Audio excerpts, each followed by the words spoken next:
vamos a continuar la clase de los celenterados y continuamos con... ayer, dime, Juan, si se ve la imagen.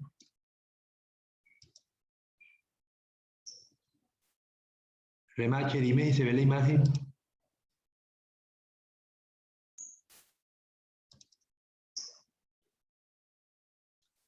Sí, biólogo. Ok. Bien, vamos a ponerla más grande, que es que no deja. Ya. Ok, entonces ayer estábamos viendo que... Ahora se me disparó. Empezamos a ver los animales... Bueno, ya habíamos empezado a ver los animales multicelulares con las esponjas y continuamos con grupos que ahora sí forman tejidos. Las esponjas no forman tejidos. Y ayer veíamos que los nidarios pues incluyen las medusas, las anemonas y los corales. Son 9.000 especies, la mayoría son pequeñas y miden pocos milímetros, pero hay algunos que llegan a medir 2,4 metros de ancho y tentáculos que pueden llegar a tener 50 metros de largo. Sí, animales bien grandes. Siguen siendo planctónicos, lo curioso, no importa que el animal sea minúsculo como un copepo que apenas mide unas micras o gigantesco como en este caso, animales que tienen tentáculos de 50 metros de largo, siguen siendo planctónicos. Es decir, que están en la columna de agua a la deriva de las corrientes.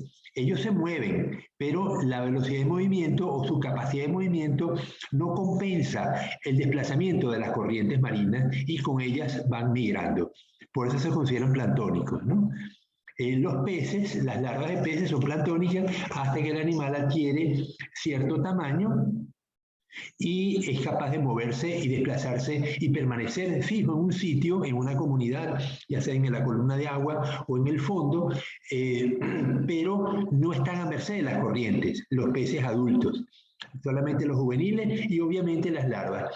El plancton está compuesto de organismos que viven toda su vida en el plancton, como los copepodos, o parcialmente como larvas. Las larvas de los peces es un ejemplo. Los peces se reproducen, la mayoría liberando los huevos y los espermatozoides al agua, donde ocurre la fecundación, el cigoto se desarrolla como larva y allí pues permanece en su etapa juvenil hasta que tiene suficiente capacidad de nado y abandona el plancton. Eso se llama el meroplancton. Mientras que lo que son las diatomeas, los dinoflagelados, los virus, las bacterias, copepos, cladóceros, viven permanentemente en el plancton. Esos son el holoplancton, el verdadero plancton. Pero es importante tener esto en claro porque los va a servir para otros cursos que van a cursar en la universidad. Bien, aquí tenemos una medusa. Esta medusa se come y al final de la clase pues vamos a tratar este tema de la comercialización de las medusas.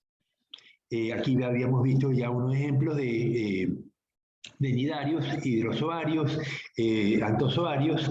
Los antozoarios son los corales, ya sean suaves o rígidos, y un parásito muy extraño que lo vamos a estudiar más adelante, los mixosporidios. Aquí vemos unos sifozoarios, algunos que viven solamente como medusa, no tienen fase pólipo. Algunos son sumamente tóxicos. Por ejemplo, la cubomedusa es uno de los más agresivos porque puede causar la muerte de las personas. Obviamente no está en América, este animal está cerca en los mares australianos, en el Océano Índico. Decíamos que la estructura corporal de los ovarios responde a dos tipos básicos. Uno es la fase pólipo, que se fija en el fondo del sustrato y tiene pues un revestimiento externo y un revestimiento interno de la cavidad gastrovascular, una boca, no tienen ano y tienen tentáculos cargados con nidocistos que les permiten al alimentarse.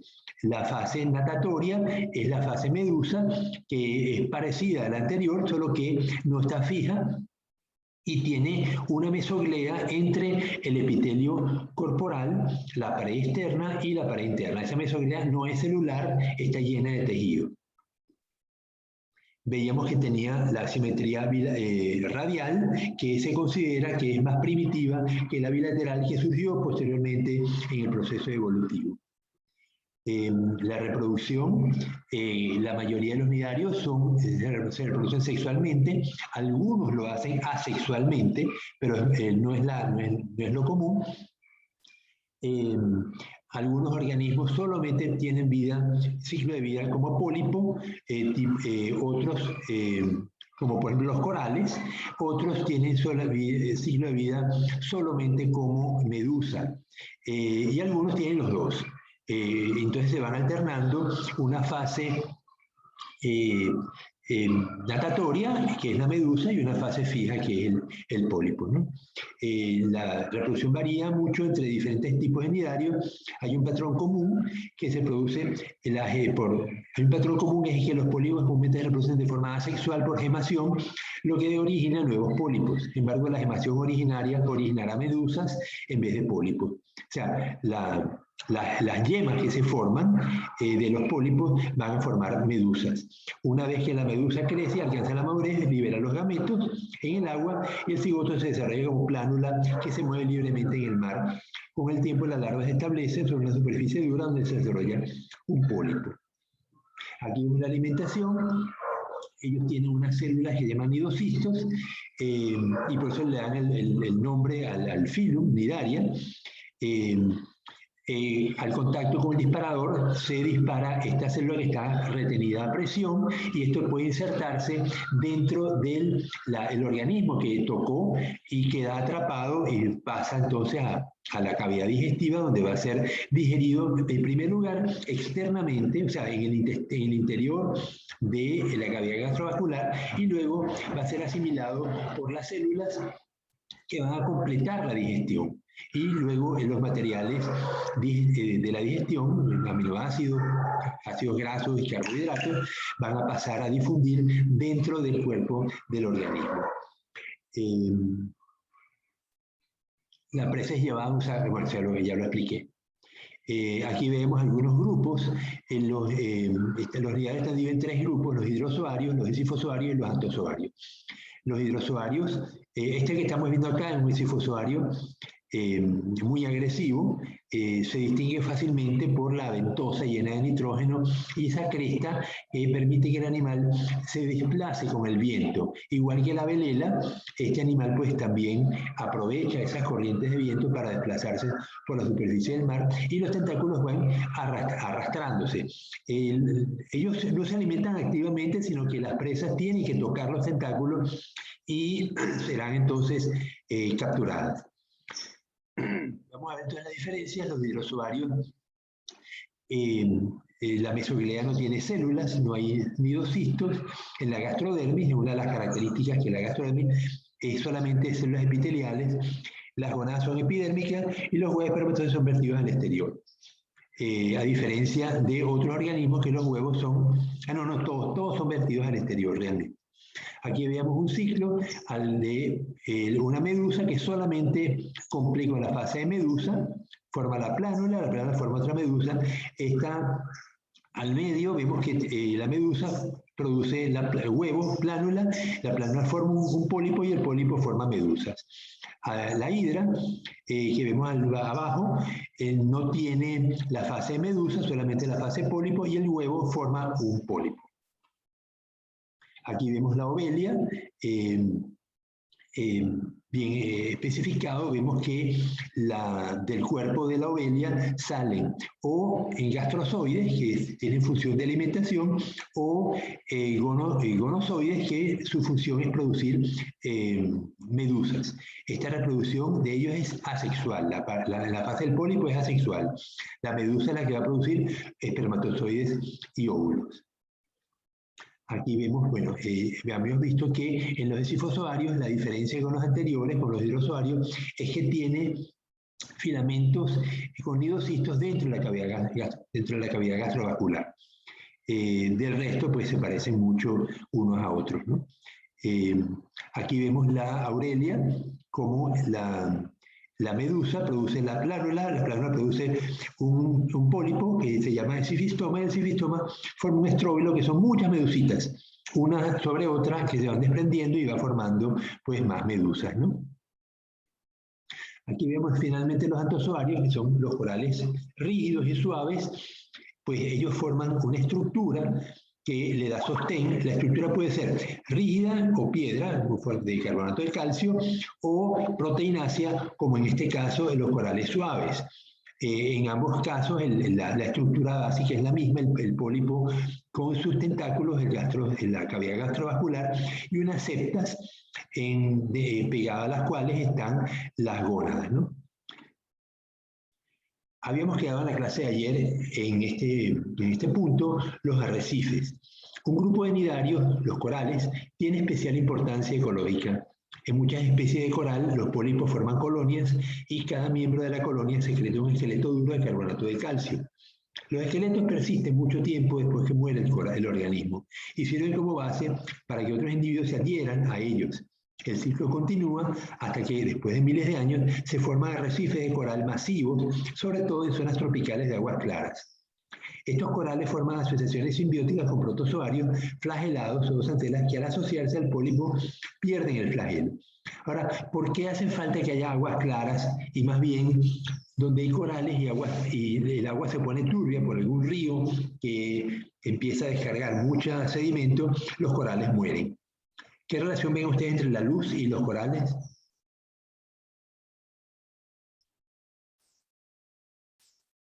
Alison, ¿se te ocurre alguna idea para explicar este fenómeno de que los corales son tan sensibles a la luz?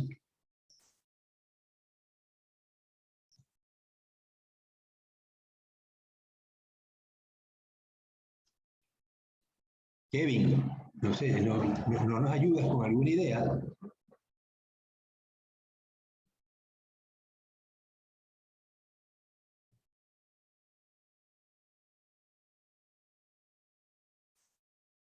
Silencio. Oye, ¿alguien que se anime?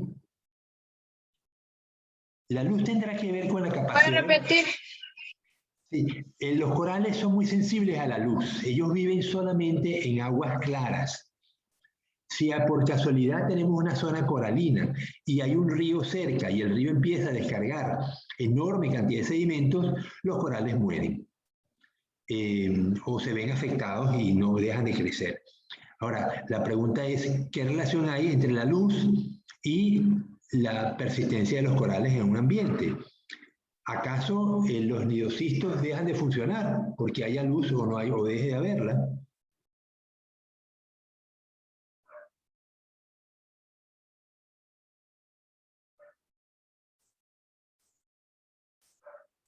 Leonardo, ¿tú buceas?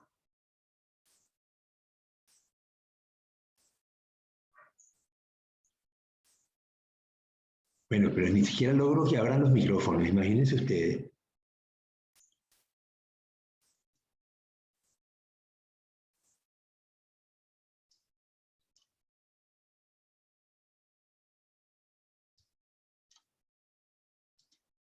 A ver, Belén, ayúdame. Belén, abre el micrófono. Sí. En Ecuador no hay corales, ni en Ecuador, ni en Colombia, ni en la costa pacífica de Colombia, no los tenemos simplemente, pero en otros países, en mitad de en Hawái, en las islas del Pacífico, en Australia, está la cadena de coral más grande del mundo, en el Caribe, todas esas aguas de corales son muy transparentes. ¿Qué característica tiene el coral que necesita que haya bastante luz?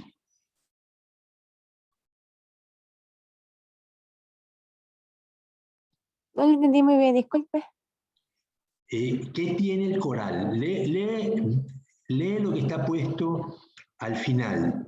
Dice, estos corales, léelo por favor, Belén. Ok. Estos corales forman asociaciones simbióticas con protozoarios flagelados. Ay, Ajá, que que al al asociar. al pólipo pierden el flagelo. Ajá. ¿Qué función cumplen esos flagelados?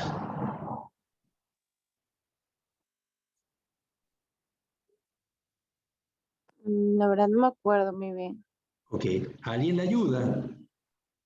Acuérdense que los flagelados podían ser autótrofos o heterótrofos. Tenemos flagelados parásitos inclusive. Lo vimos en las clases de protozoarios. Los flagelados autótrofos tienen clorofila y fotosintetizan. Y son las zooxantelas. Entonces, para que haya fotosíntesis, tiene que... Belén, Debe ser por el pigmento, profesor. perdón, repite. Por el pigmento que brinda la luz. Claro, la clorofila requiere luz para funcionar y que ocurra la fotosíntesis. Por eso es que los corales requieren luz.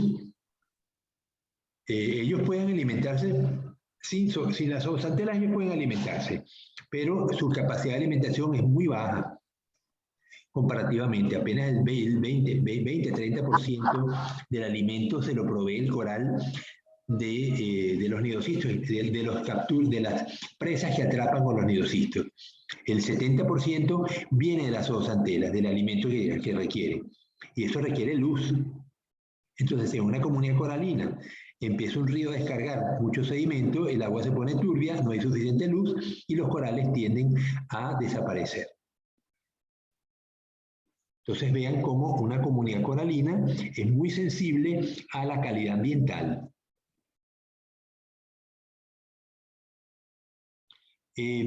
Cuando Darwin estaba visitando las costas del Pacífico, él se encontró con los atolones. ¿Qué son atolones?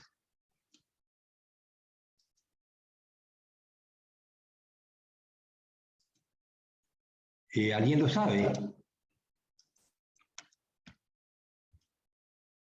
No, biólogo. No sabe lo que es un atolón.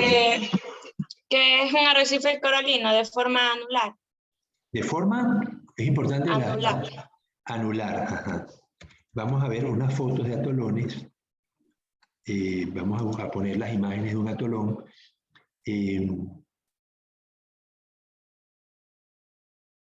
Ok, entonces se los muestro.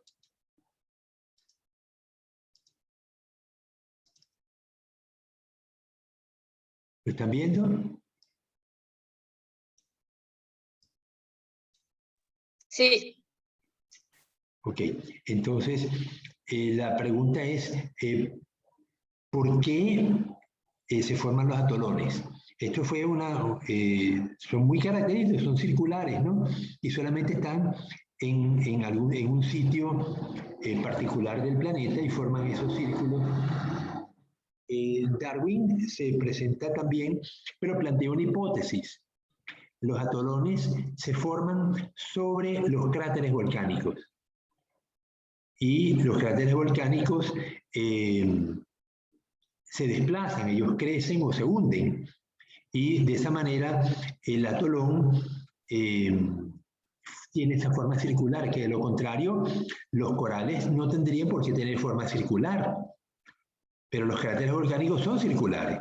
Entonces, ¿qué habría que hacer para reconocer si es o no el borde de un cráter? ¿Qué harían ustedes para verificar si eso es cierto?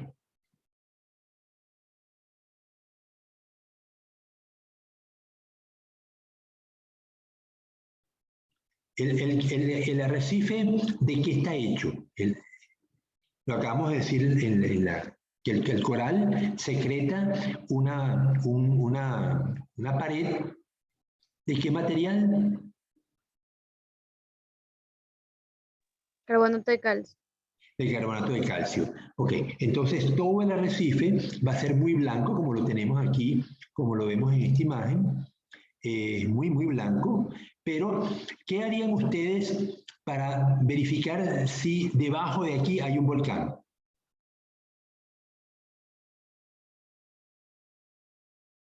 ¿Se pudiera perforar con un taladro?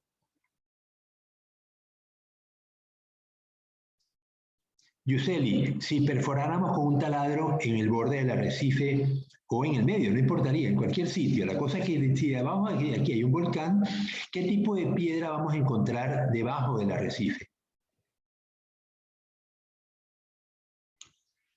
Y Nargot, te abre el micrófono.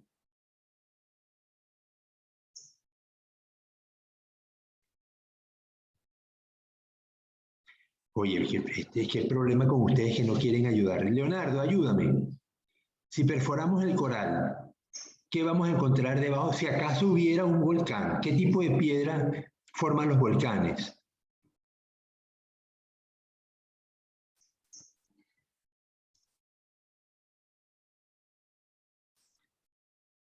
Nada, imposible que ustedes participen. Profe, Obsidiana. no lo escuché, que tengo muy mala conexión. ¿Qué Solo tipo escuché mi de- nombre. Los volcanes, ¿qué tipo de piedra forman? Bueno, a lo mejor no lo saben. ¿Conocen los 3 tipos de piedra que hay?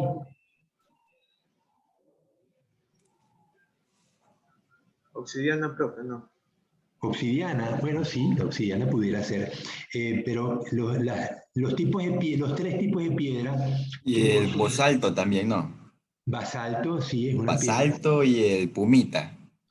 Ajá, solo que el basalto puede ser una roca intrusiva, o sea, que se forma dentro de la tierra, y otras que se forman externas. Cuando el volcán hace erupción, la lava se expande, se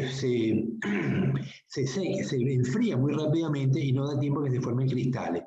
Entonces, la piedra pómez, que lo usamos nosotros muchas veces para lavarnos los codos, cuando se acumula mucha, o los talones, se acumula mucha piel vieja que tiene que ser eliminada, entonces usamos una piedra pómez y nos raspamos.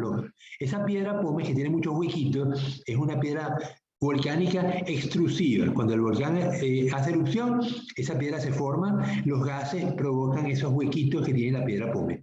Cuando el volcán tiene el magma que está debajo del volcán, se enfría lentamente, se forman cristales y ahí tenemos entonces el granito, que podemos distinguir el feldespato, la mica, el cuarzo, que es típico composición de una piedra volcánica intrusiva.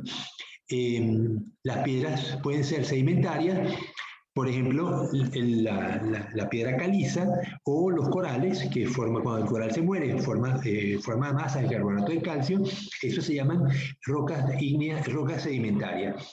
Y cuando ambos tipos de rocas, ígneas o sedimentarias, sufren, como la tierra se va desplazando, y lo que está en la superficie puede eventualmente voltearse, producto de los movimientos orogénicos, se pueden formar capas que son sometidas a presión y a calor y se transforman en rocas metamórficas. Entonces tenemos por su origen 3 tipos de piedra: volcánicas o ígneas, sedimentarias, producto de la acumulación de los sedimentos, o la formación biológica, como vemos en este caso el coral, y rocas metamórficas cuando son transformadas producto de la presión y el calor por los movimientos de la corteza terrestre.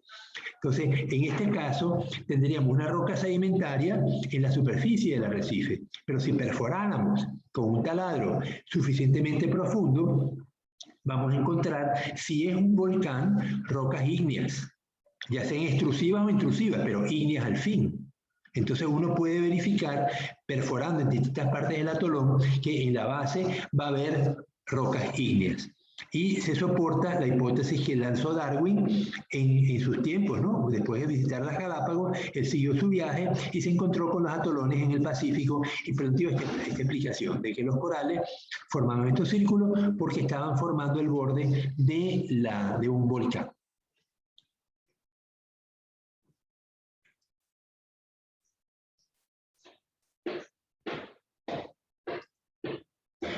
Bien.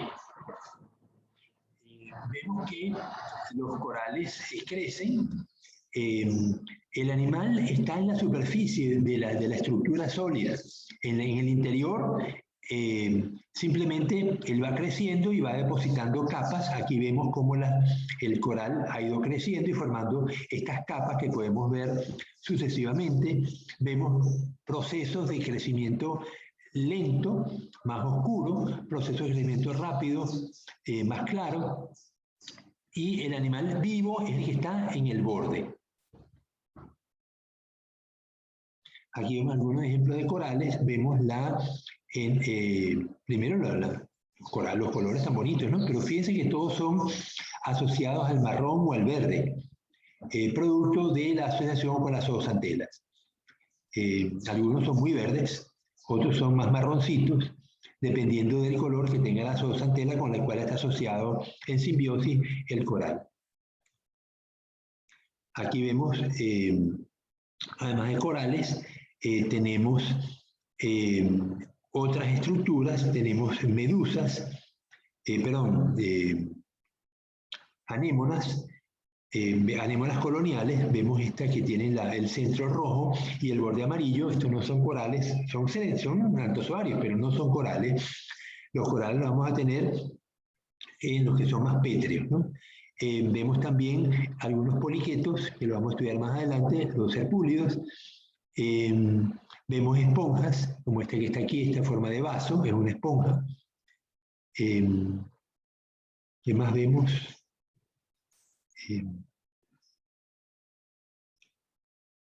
Bien, aquí tenemos esponjas tubulares, a la izquierda, arriba, y anémonas, ¿no? Esta anémona amarilla que vemos acá.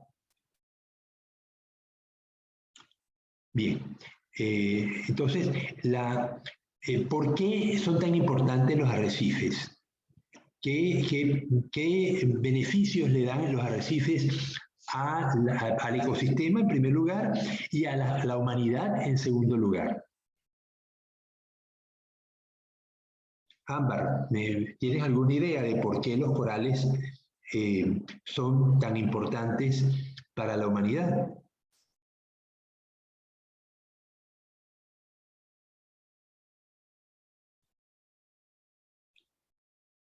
Gerard.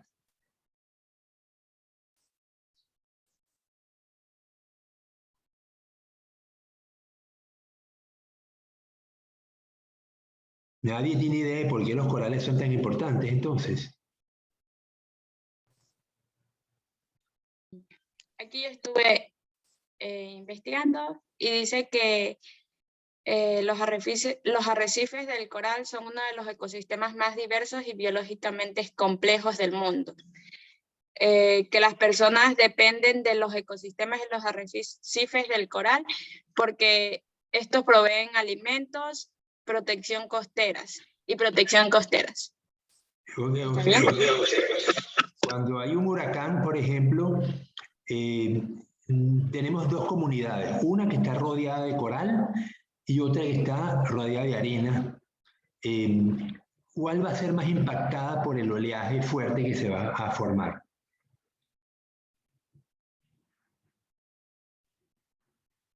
¿Dónde Como dijo, La arena. Tenemos dos comunidades, dos ciudades, una rodeada de corales, de arrecifes, y otra rodeada de arena. Las olas van a venir con mucha fuerza, producto del huracán. ¿Cuál comunidad creen que va a ser más impactada por el oleaje, que va a causar más daño en la costa? la de la arena. La de la arena, porque el papel del coral en este caso, ¿cuál va a ser con respecto a las olas que van a llegar a la costa?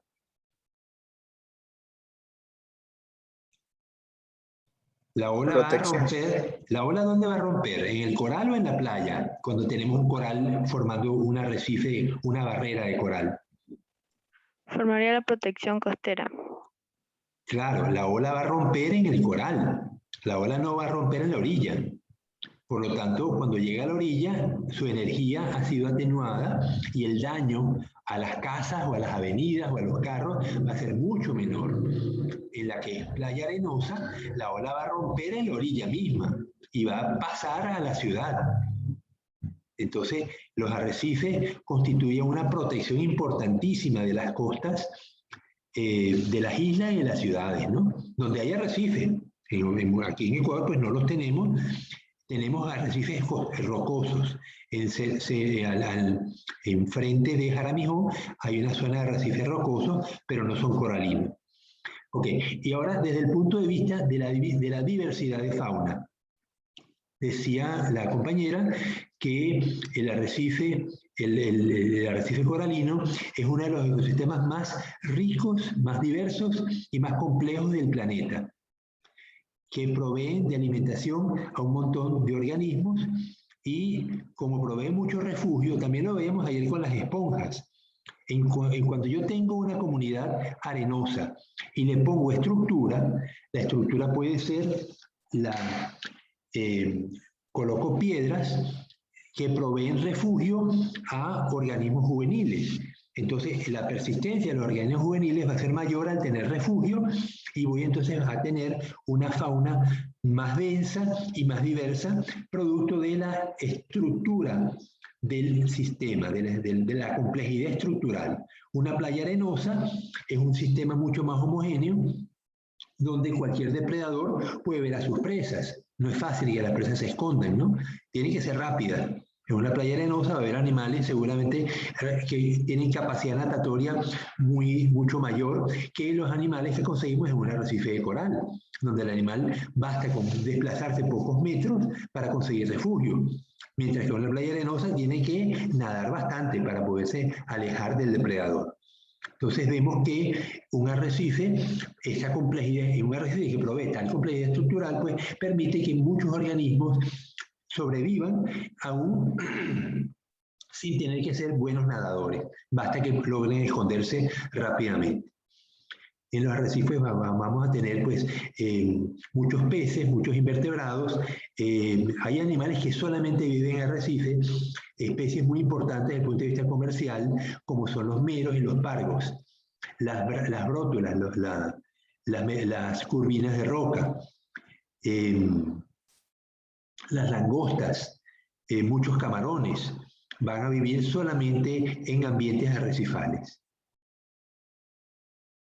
Desde el punto de vista de la pesca, los arrecifes también son áreas de protección para los juveniles que luego que alcanzan su etapa adulta, pues abandonan el arrecife y constituyen las comunidades que vamos a pescar. Entonces, el arrecife provee ambientes para que los juveniles persistan y se permite que desde el arrecife salgan los juveniles que van a reclutar en las zonas donde hay pesquerías. Cuando hablamos de áreas marinas protegidas, ¿qué es para ustedes una área marina protegida? Leonardo.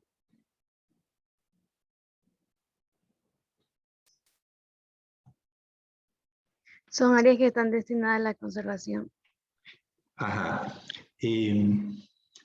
Áreas donde no se permite la pesca, no son exactamente parques nacionales, pero sino son áreas donde la pesca está restringida, porque, a ver, desde ellas, ¿cuál va a ser la ventaja para las pesquerías que vamos a tener cuando creamos áreas marinas protegidas a lo largo de un país?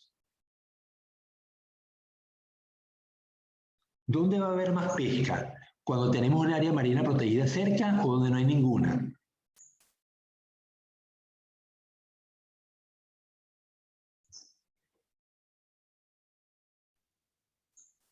Donde están las áreas protegidas más cerca.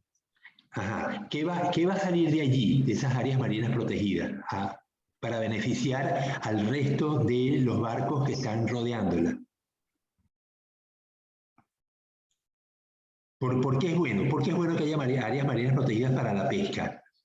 Tenemos que... Porque es la sostenibilidad para que estos perduren para el futuro. pero Y no sean sobreexplotados. ¿quiénes van a perdurar dentro del área marina protegida?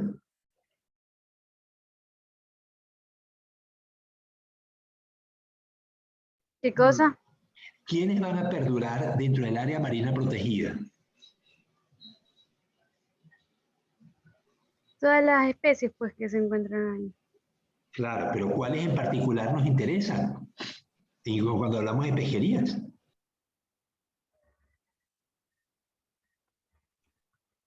¿Será el coral? ¿Serán los peces, las langostas? ¿Quiénes? Son las que le interesan a la pesquería. Los mariscos. Ajá. Entonces, son las especies de interés comercial. Ok, entonces dentro del área marina protegida va a haber una comunidad que no se toca. Ella está allí en forma natural. Allí van a estar los padrotes que van a producir las larvas. Esas larvas se transforman en juveniles y los juveniles eventualmente van a salir del área marina protegida hacia el exterior, que son los que nos interesan porque ellos los vamos a pescar. Entonces, ¿qué está pasando en las Galápagos con los barcos chinos que tienen tanto y que han causado tanto problema últimamente? Que están arrasando con todas las especies marinas. Claro, pero ¿dónde están presentes los barcos chinos? ¿Están dentro de las Galápagos, dentro del Parque Nacional? No, No, no, están no. fuera. Están fuera, o sea que tenemos el Parque Nacional Galápagos, tenemos las 200 millas que rodean al Parque Nacional de zona económica exclusiva, y Ecuador no permite que esos barcos chinos penetren entre las 200 millas, pero están en el borde, en aguas internacionales donde Ecuador no los puede impedir. Pero ¿por qué están allí? ¿Qué hacen los barcos chinos en ese borde? Están pescando, ¿verdad? Claro.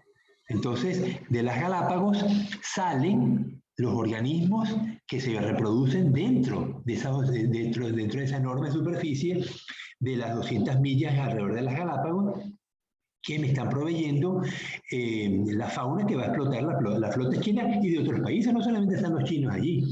Si ustedes vieran las estadísticas la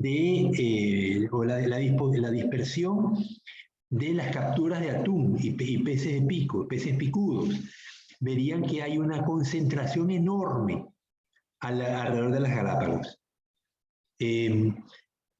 Además de ser un área marina, es un área marina protegida, pero piensen en un océano Pacífico muy profundo. Las Galápagos surgen del fondo del mar hacia la superficie. Eso provoca que las corrientes marinas, cuando chocan contra la pared de las Galápagos, el agua asciende.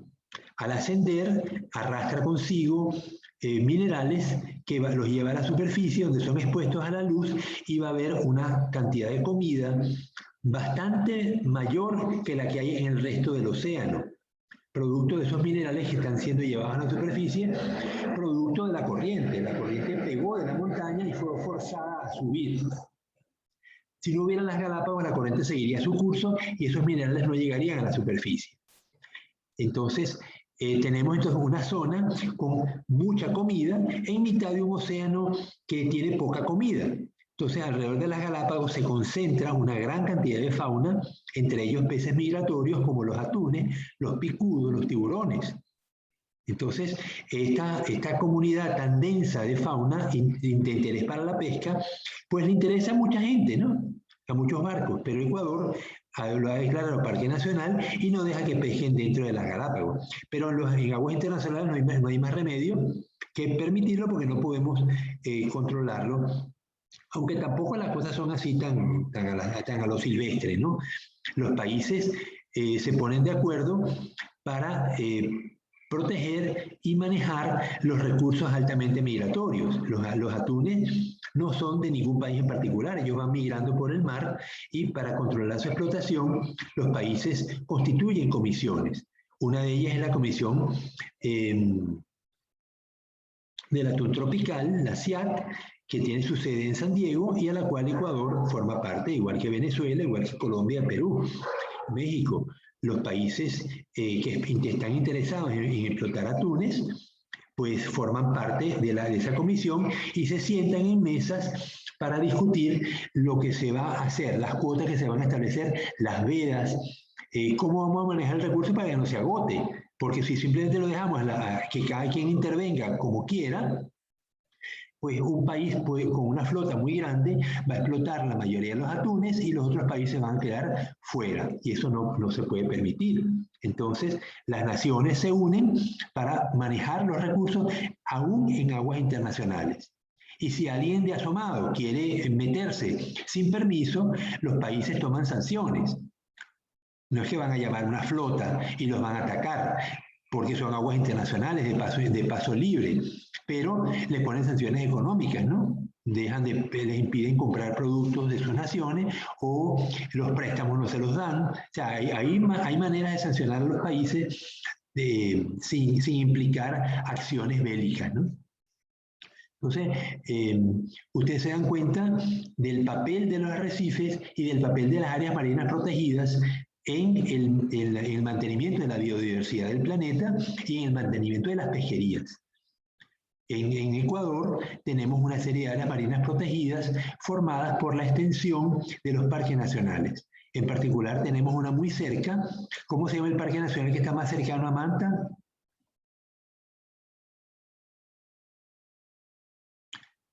Remache, dime cuál es el parque, ese parque nacional que está bajando de San Lorenzo.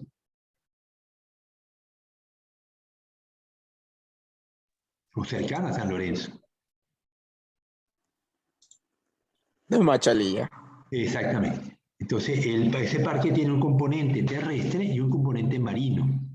Entonces, el componente marino, siendo parque nacional, pues no se permiten actividades económicas o las limitan mucho, y la pesca es una de las que se limita. Entonces constituye un parque nacional, un área marina protegida. Desde allí pues pueden salir propágulos juveniles que van a abastecer las pesquerías en los alrededores. ¿Qué es mejor? ¿Tener varias áreas marinas protegidas, pequeñas, o una gran área marina protegida en un solo sitio?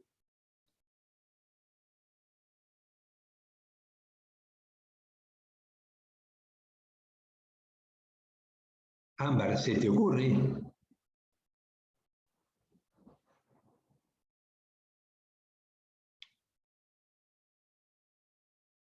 Si yo tengo un área marina protegida en Esmeraldas, la población de los pescadores del oro se van a beneficiar de esto.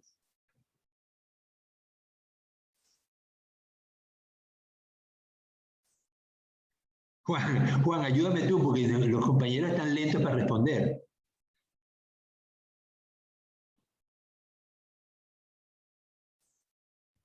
Sí se van a beneficiar.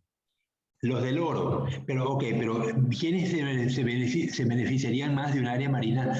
Una gran área marina en Esmeraldas, en comparación con un conjunto de áreas marinas en el oro, en Guayas, en Península de Santa Elena, en Manabí.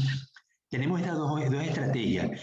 Muy pocas áreas grandes en Ecuador o muchas áreas pequeñas a lo largo de la costa de Ecuador. ¿Cuál estrategia sería más beneficiosa según su punto de vista? Muchas áreas pequeñas. Pero dame unas razones, ¿por qué muchas áreas pequeñas Porque así servirían? toda la costa estaría beneficiada y no solo una parte. Claro, si yo tengo una gran área marina protegida en Esmeralda, la posibilidad de que los pescadores del oro y de Guayas se beneficien es mucho menor que si tengo áreas marinas más cercanas a ellos, ¿no? Entonces, por eso es que los países establecen áreas marinas a lo largo de sus costas y de distintas superficies, ¿no? Cuanto más grandes, obviamente, mejor. Pero una gran área marina es menos beneficiosa que un conjunto de ellas a lo largo de la costa. Pero ven que el tema que estamos tratando tiene implicaciones de envergadura, ¿no? Implicaciones sociales, políticas, económicas. Entonces, no es solamente estudiar los antozoarios con su estructura de pólipo y medusa, sino las consecuencias ecológicas que el antozoario tiene, porque es importante que las aguas se mantengan limpias. Las zooxantelas son fundamentales para los corales, y si el agua no está limpia, la zooxantela no va a ser capaz de fotosintetizar y el coral va a pasar hambre y puede desaparecer. Y si el coral pasa hambre y desaparece, las costas se ven afectadas y la pesquería se van a ver afectadas al cabo del tiempo. Entonces, ven que no solamente estudiar zoología de invertebrados porque por curiosidad, sino conocer cuál es la biología de los organismos que mantienen estas estructuras, porque tienen una importancia fundamental en la economía de los países. Ecuador es un país que depende en buena medida del petróleo y también en muy buena medida de la agricultura y de la pesca. Pero piensen en las islas del Pacífico. Son pequeños países formados por un conjunto de islas. Ellas dependen de los recursos que tienen, muchas veces no tienen petróleo, el petróleo tienen que comprar, pero entonces ¿de qué dependen esas islas? Muchas dependen del turismo, dependen de la pesca, la agricultura que puede haber en ellas, Entonces, para ellos el arrecife es una cuestión de sobrevivencia. Para nosotros, no hay duda, en Ecuador también es importante, no de coral, los arrecifes rocosos, pero para nosotros tenemos otros medios de vida, pero para algunas islas del Pacífico, la presencia de los arrecifes de coral es fundamental, porque de eso depende la economía de la isla. Entonces, dense cuenta las implicaciones políticas que tiene este tema de los arrecifes, de los nidarios, ¿no? Bueno, seguimos. Vamos a cambiar de tema, vamos a pasar a unos animales mucho más crípticos, más difíciles de estudiar, los misozoos, del género Moco, el zoo animal, ¿no? Son una clase de animales parásitos microscópicos con más de 2000 especies clasificados durante mucho tiempo como protozoarios dentro de los esporozoarios, con el nombre de Mixosporidia. Así fue durante muchos años. Se han clasificado actualmente a una clase de los nidarios y se cree que provendrían de animales pluricelulares muy simplificados. Actualmente, los misozoos son animales ameboides unicelulares de esporas pluricelulares.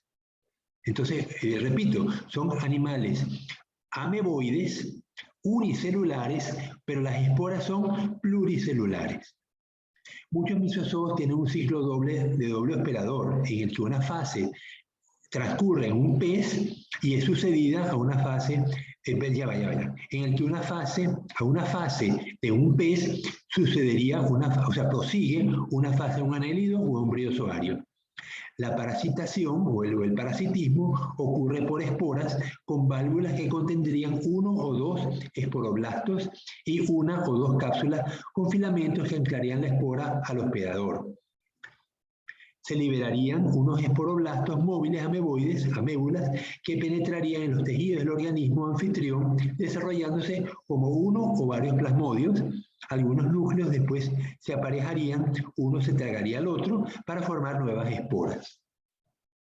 Unos bichos bien extraños. La estructura y aparición de las cápsulas polares se parecen a los nidocistos de los nidarios. Por eso, muchos biólogos los consideran nidarios que habrían simplificado su estructura como adaptación al parasitismo. De hecho, se han llegado a encontrar ciertas conexiones genéticas con Polypodium, un nidario parásito del esturión de posición incierta. Recientes estudios de ARN ribosómico, el 18S, indican que algunas de las especies de este grupo pertenecen realmente al orden Trachylina de la clase Hydrozoa. En 2015, un estudio reveló que los misozoos son en realidad nidarios extremadamente reducidos en tamaño y con un genoma simplificado. Aquí a la izquierda abajo vemos muy mal, no conseguí una mejor foto de un misozoo con esas estructuras alargadas que parecen tentáculos, ¿no? Los misozoos están agrupados en dos conjuntos, Mixosporia y Actinosporia. Triactinomixo, estadio de Mixobolus cerebralis, un misosporio de la trucha, la imagen que están viendo a la izquierda. Entonces, los mixosporios invaden el tejido del hospedero como la vesícula o la vejiga urinaria o el riñón de los peces. Entonces, aquí ven las cápsulas polares. Es un esporoplasto, ¿no? Es lo que estamos viendo. Y ven esos nidocistos. Y arriba les puse de nuevo una copia de la imagen que habíamos visto antes con el disparador y el filamento. Entonces, estas cápsulas polares que se disparan, igual que se disparan los nidocistos, son evidentemente de los nidarios. No hay otro grupo de organismos en el planeta que tenga estas nidocistos. Por lo tanto, ya los mixosporios se sacaron de los esporozoarios y se colocaron en el filum Nidaria. Y son terribles estos bichos, ¿no?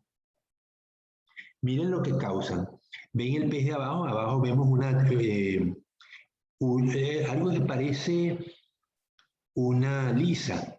Vemos las verrugas que le causa el pez y que seguramente le dificultan la alimentación. Vemos se forman verrugas a lo largo de la piel, pero esto no es lo más grave. Yo pienso que lo más grave es la invasión de los riñones, las branquias, vemos en la foto los esporoplastos, con los nidocitos allí y las verrugas, cómo se le va formando en distintas partes del cuerpo, ¿no? En las truchiculturas, en las granjas de cultivo de trucha, pues esto es un verdadero problema, ¿no? Este organismo. Aquí vemos cómo el animal pues tiene su fase en un anélido, en un gusano y en un pez. Entonces dice actinosporia, y es que no lo puedo leer porque son mayormente parásitos de invertebrados como la lombrices de tierra o los sipuncúlidos.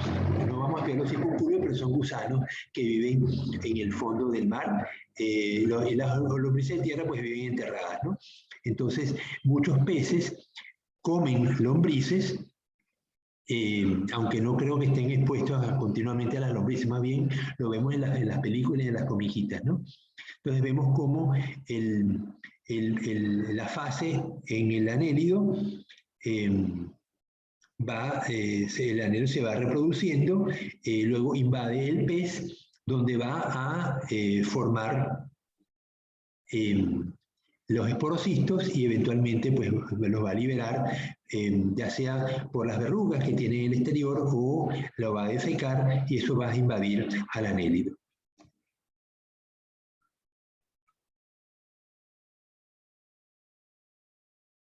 Ok, con esto terminamos los filum nidaria.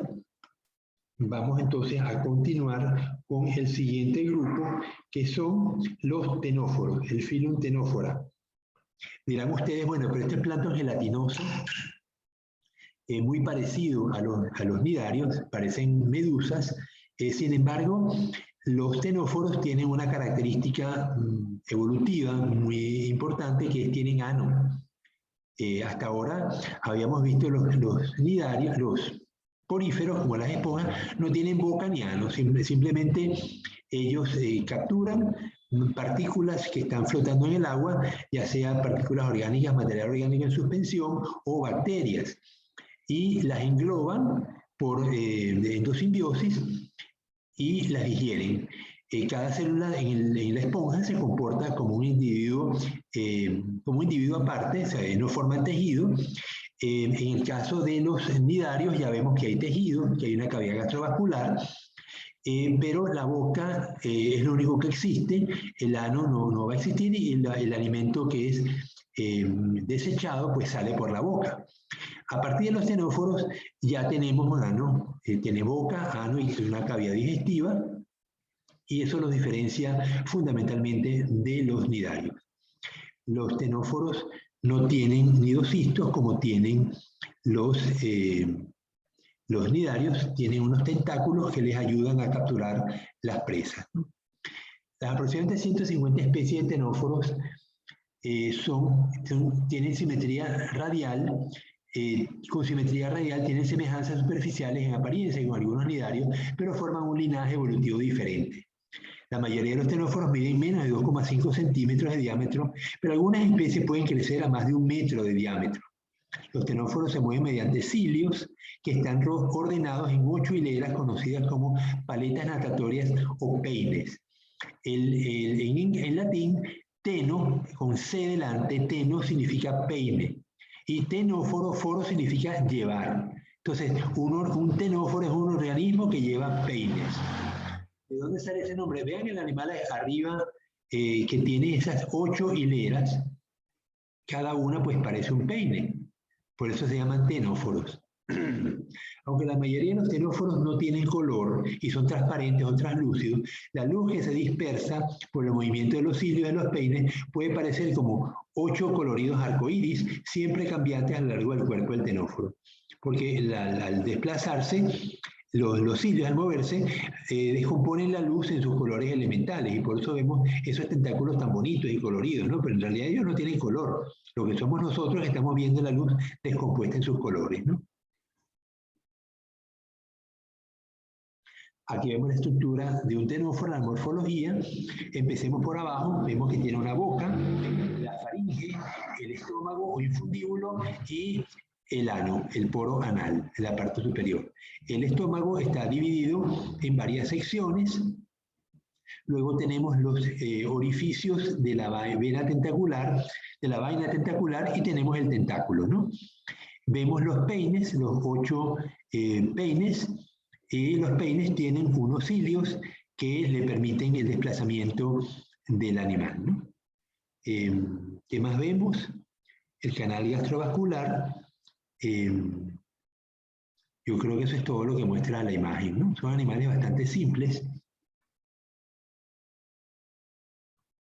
Todos los tenóforos son carnívoros, la mayoría de las especies flotan en el agua o el mar abierto y comen pequeños animales invertebrados.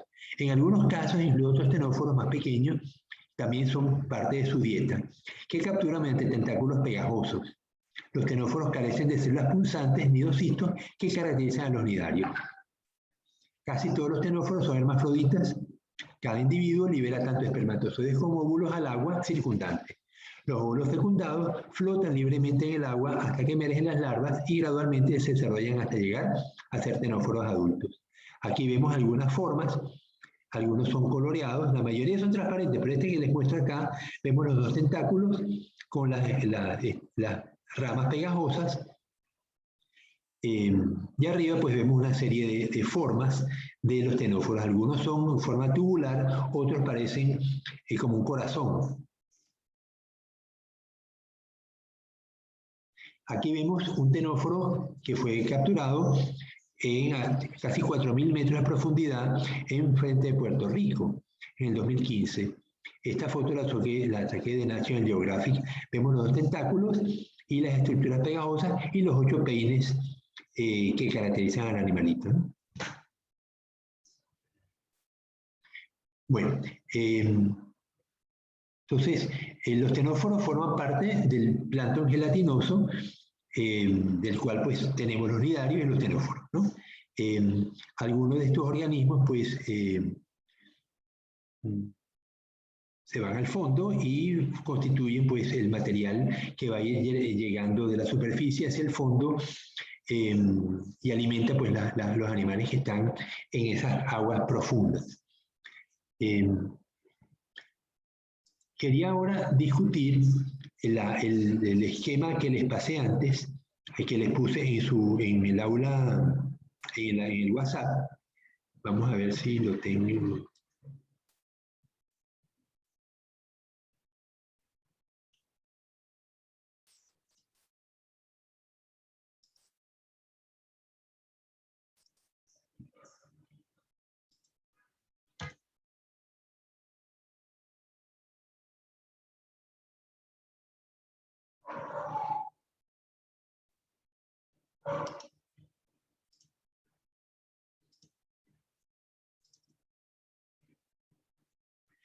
Ok.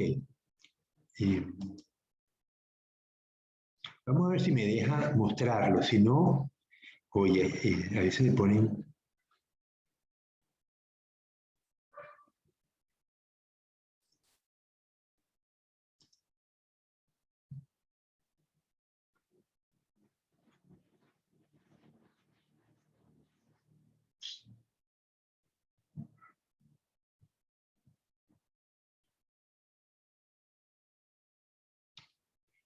Bueno, Odalis, ¿qué ves en la foto? Oye, es que no me deja, vale, qué desgracia con esto. El periódico me forza a tener que ver anuncios, pero no me deja leer el artículo.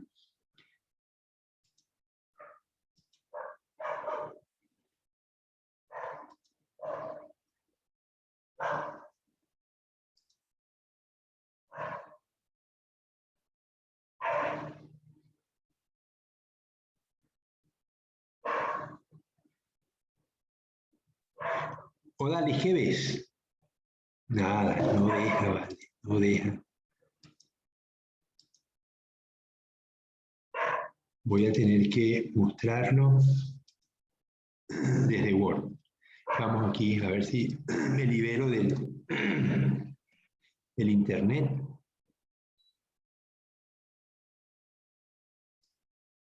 Ustedes van a tener el mismo problema. Ok. Entonces, Odalis, ¿qué ves? Nada, está cargando.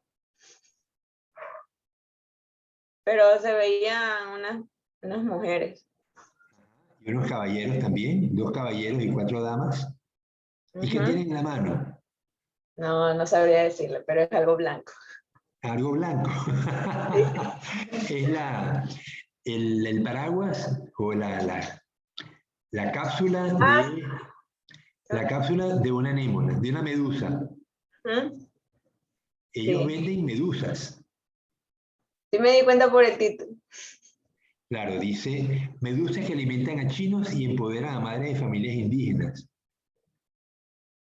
Entonces dice, hace 8 años que los hijos de Betsy Melano Wood, no les falta un solo cuaderno. Y apenas unos meses consiguió ahorrar lo suficiente para comprar su propio cayuco, o sea, una lancha, y una atarraya para pescar langosta, camarón y sobre todo medusa. Gracias a la recolecta y exportación de este producto nidario, ha entrado un segundo sueldo en la modesta familia de Melado. Y es ella quien lo gestiona. Sonríe al otro lado de la pantalla sin esconder su alegría. Estoy muy orgullosa de lo que he conseguido.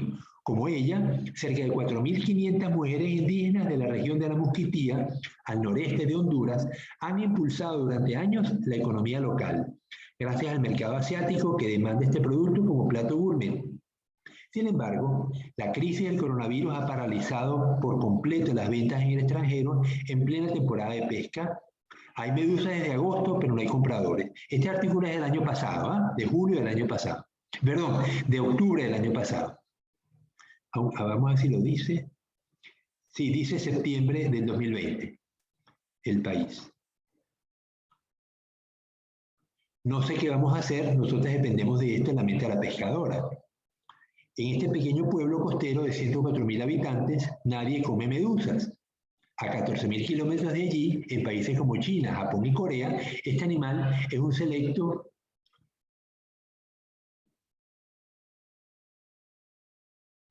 ingrediente que se prepara tanto seco como cocinado y en salsa.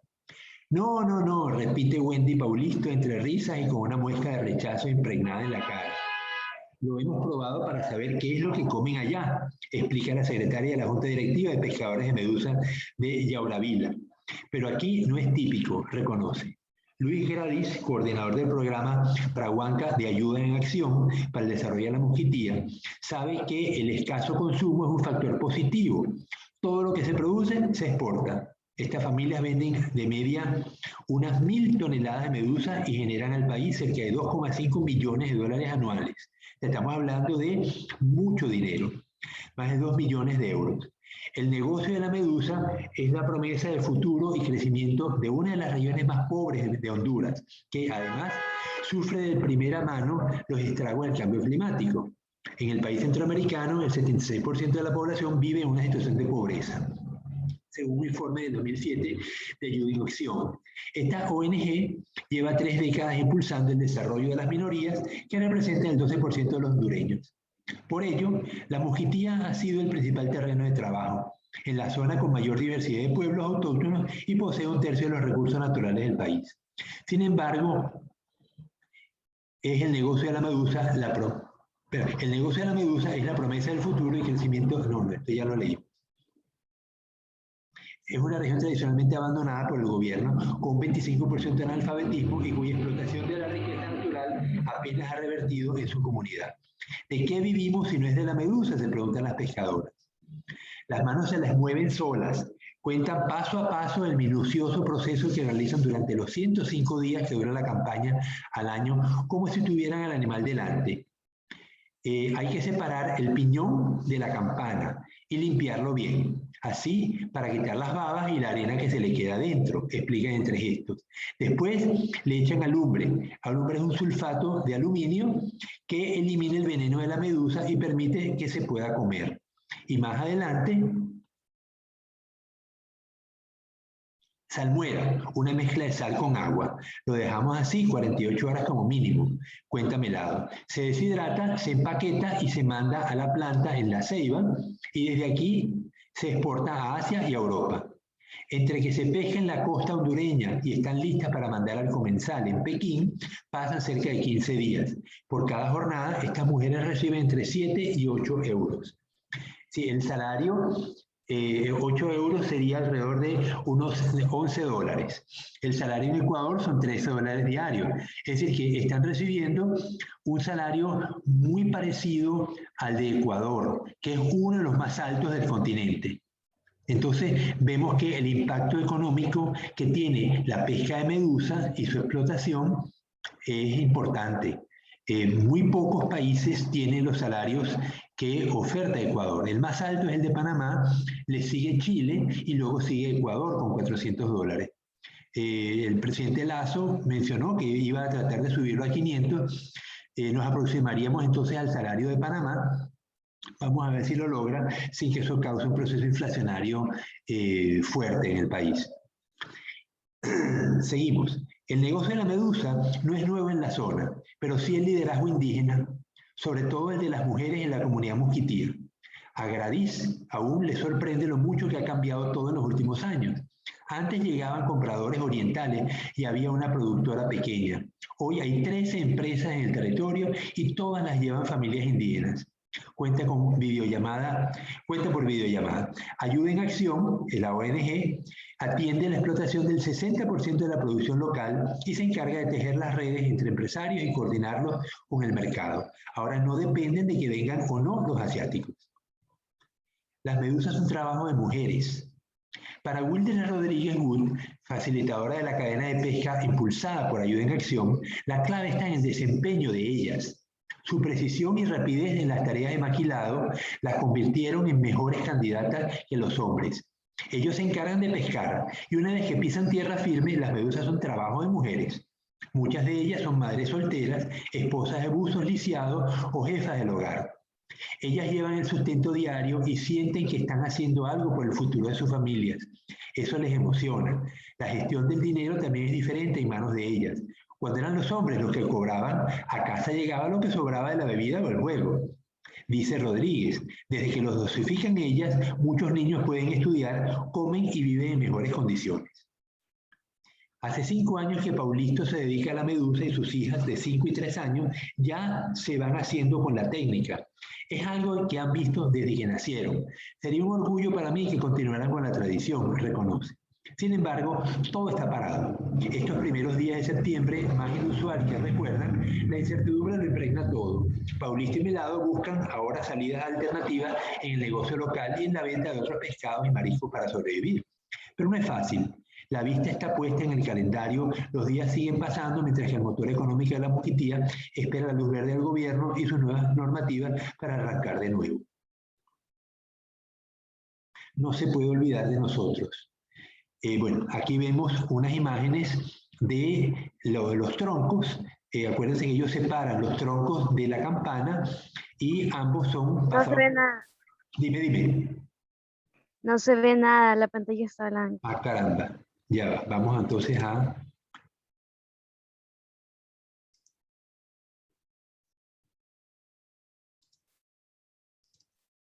Ahora sí, ya vamos a ver a que cargue.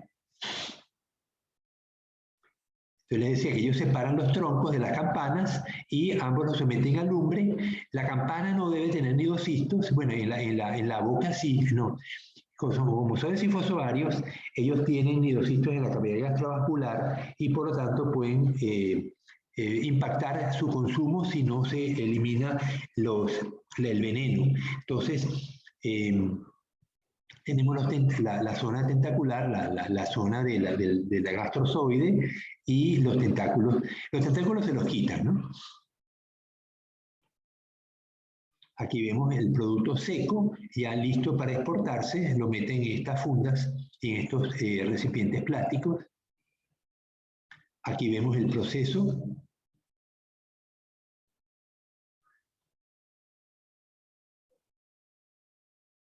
Estas fotos equivalentes he visto en México y no sé si en el Ecuador tenemos exportación de medusas, ¿no? Aquí vemos lo que llaman ellos cayucos, Son embarcaciones de fibra o de madera con motores fuera de borda que las redes son lanzadas para atrapar las medusas. Esa es la última. Habla de 105 días. ¿Eso qué significa, Leonardo? ¿Por qué 105 días y no los 365?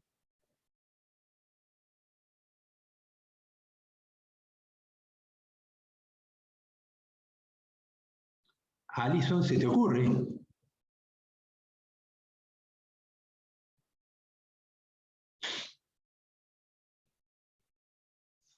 Oye, a nadie se le ocurre.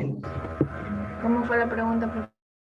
El artículo menciona que durante 105 días ellos trabajan. ¿Qué pasa? ¿Por qué 105 días nada más?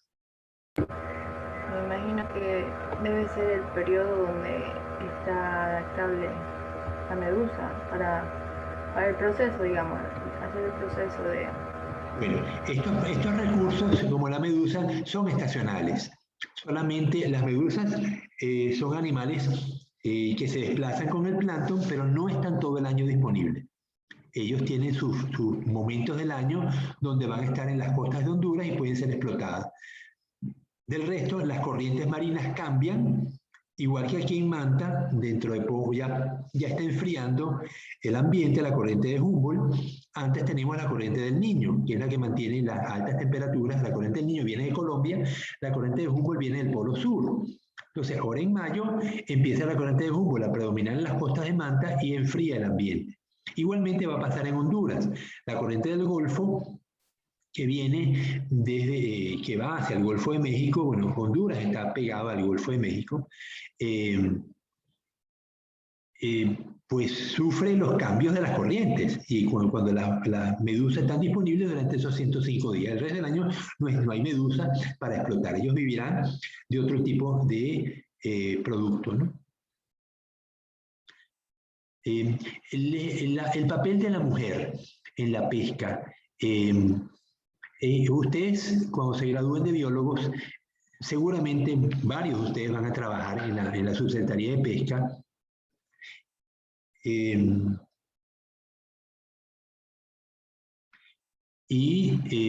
va a tocar no solamente atender el problema de los recursos pesqueros, sino también el problema de las comunidades de pescadores, porque es responsabilidad de los gobiernos proteger los recursos de los cuales viven los pescadores y proteger al pescador. Que el número de permisos que se otorgan para explotar un recurso sea el suficiente para sacar el recurso y que la gente pueda seguir viviendo de él, porque ¿qué pasa si yo doy muchos permisos, si doy demasiados permisos de pesca? Al final, lo que la gente va a poder sacar cuando comparte un recurso entre tantísimas personas es que cada quien saca un poquitico nada más y no puede vivir de eso. Entonces, eso es un elemento importantísimo que a ustedes como biólogos les va a tocar abordar. ¿Cuántos permisos debo dar de un determinado recurso para que la gente pueda vivir de él y el recurso no se agote? Si yo me equivoco y doy demasiados permisos, por una parte el recurso se puede perturbar, se puede desaparecer, o la gente no puede vivir de él, porque di tantos permisos que lo que puede sacar cada quien es un poquito nada más y de eso no se puede vivir. Y entonces esa es responsabilidad de ustedes también como manejadores de un recurso. Entonces, en este caso, pues estamos viendo un ejemplo de un recurso pesquero como las medusas, pero a ustedes les va a tocar pues cualquier tipo de recurso, camarones, almejas, peces, lo que sea. Pero vemos que el aspecto social debe formar parte de la formación de ustedes como biólogos, porque tienen que abordar estos problemas que afectan a las comunidades de pescadores o de acuicultores.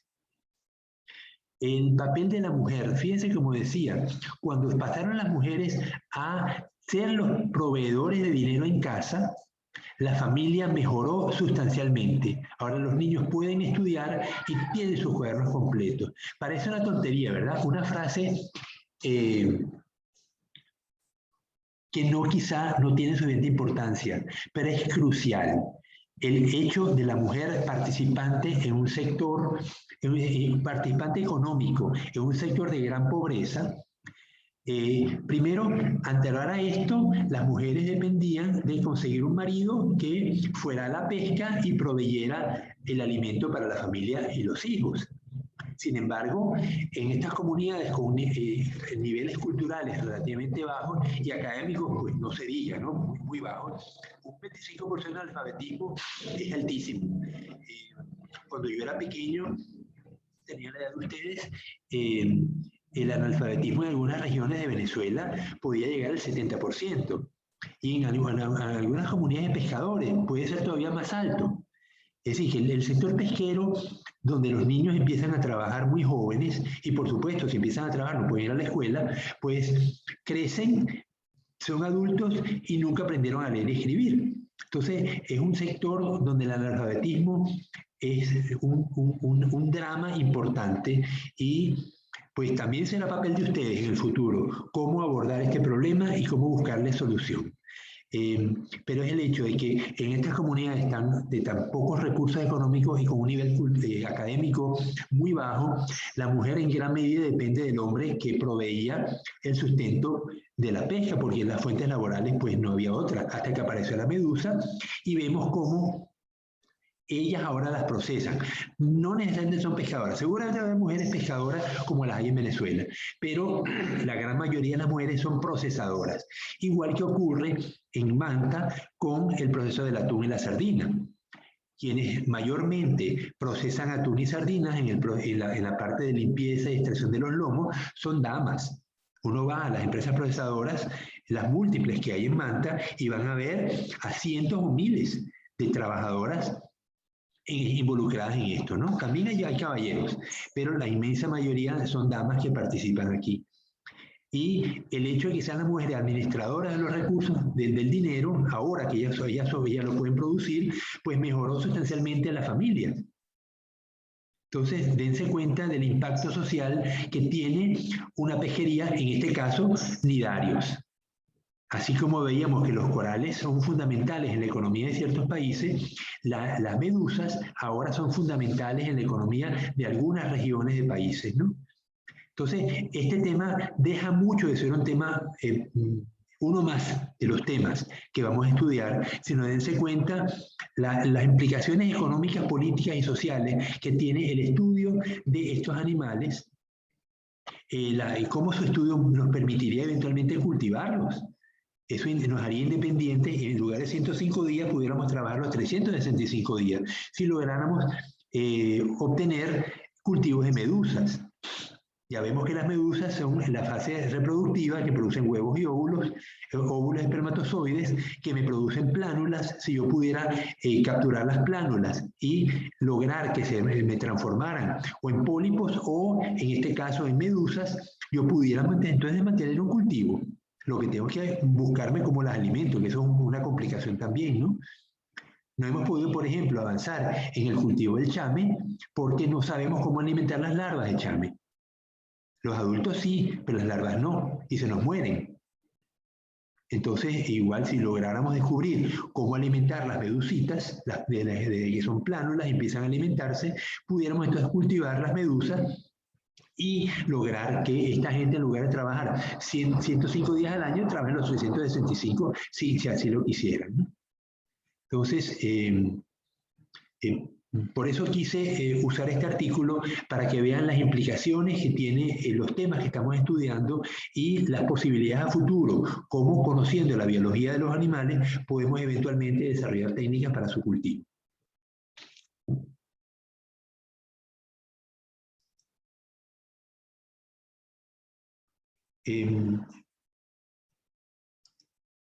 Voy a pasar la lista nuevamente, solamente con los que me faltan. Maite Milena Bendaño. Presente, profesor. Luis Miguel Ávila. Jorvin Joel Bailón. Luigi Josué Basurto. Pierina Naomi Briones. Edwin Adrián Castro. Damari Nicole Cedeño. Julián Delgado. Presente. Damari está presente. Yo lo, Bailón Vera, yo entré en antes, pero ya entré tarde a la lista, a la primera. Ah, ok, bien. Ya que voy a parar la grabación.